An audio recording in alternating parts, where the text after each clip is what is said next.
Welcome back everyone to day 5 of a very green lockdown, and today we're going to be talking about growing your own fruit and veg.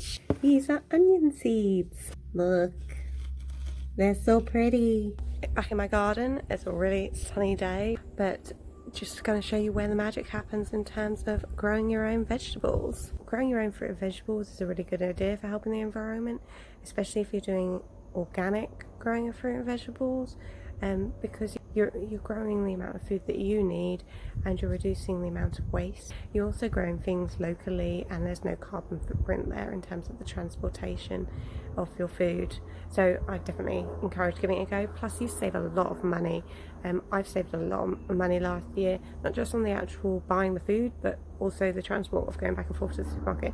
I went to the supermarket way less, and it was also really useful because obviously it was during the spring and summer of the pandemic, and so it was nice not to have to go to the supermarket where you're at risk of a disease. So this is my vegetable planter, custom built by me and my dad, and at the moment we've got some garlics which I'm looking forward to eating, and I've also got some broad beans at the back which I planted 2 months ago or something like that, but they're okay to plant in the winter and then you enjoy them in the spring, so I'm looking forward to that. We're trying to plant a lot more beans this year. We didn't plant any beans last year.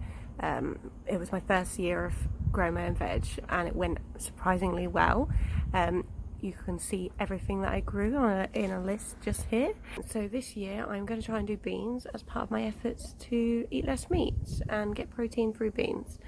And then I've also created, this cost me like £20, a trellising at the back for any vining plants. So last year we did a lot of butternut squash and that worked really well up these. But this year I'm going to use it for the peas, beans and other things like that. See what we get this year. I also had a lot of success last year with growing things in deep pots, putting things like radishes and beetroots in pots because it saves space in my planter where bigger things can go, and then you just get these nice arrays of pots with nice smelling vegetables around. There are a few seeds that you can start buying now and start planting now, but I'd say the most important thing for you to try and do now is, if you want to start growing vegetables this year, then plan out where you're going to put them and plan out your garden or your outdoor space, or if you are going to grow some stuff indoors, think about where that's going to go, because there is some stuff you can grow indoors, especially salads and herbs.